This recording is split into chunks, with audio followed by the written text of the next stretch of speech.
Go find your basket of fruit and pick out an apple you think looks good. Now, using a sharp cutting knife, carefully cut the apple at a slight diagonal so that it slices right through the center of the apple core. While we're here, let's save 2 of the seeds because we'll be needing them later. Now that we've got our 2 halves, let's take the side that still has the bottom attached and place it face down on a cutting board. We'll need to place 2 butter knives perpendicular with the top and bottom of the apple. Now we can carefully cut down along one side of the apple core until the knife bottoms out on our makeshift spacers, then use the spacers as a guide to gently cut in from the side. When the 2 cuts meet, you'll have an apple wedge that pops right out. And while we're here, let's cut a piece from the other side the same way.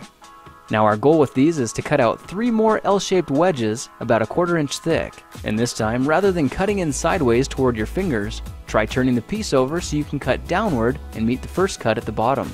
Now with a little wiggle, a new apple wedge should break free. If you repeat the process 2 more times, then stagger the pieces back together, the effect is a beautifully layered wing. Now just cut the other piece the same way and your swan's body should look like this. To make a place for the head, all we need to do is carefully cut into the front of the body and gently lift the pieces out to reveal a clean and fairly deep groove.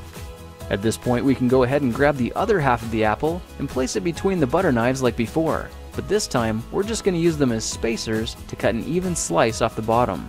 You can see that repeating this process 3 or 4 times gives us a nice variety of shapes and sizes. Now look for a piece that resembles a heart that's been slightly flattened on top. All it takes to form the swan head is 3 strategic cuts with a knife.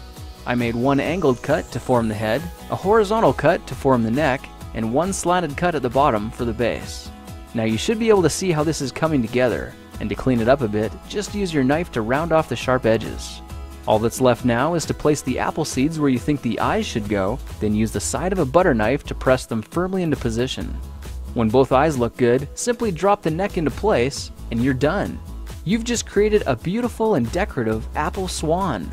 I spritzed mine with a bit of lemon juice to help prevent it from turning brown, then put it on display to show off for our dinner guests later that night.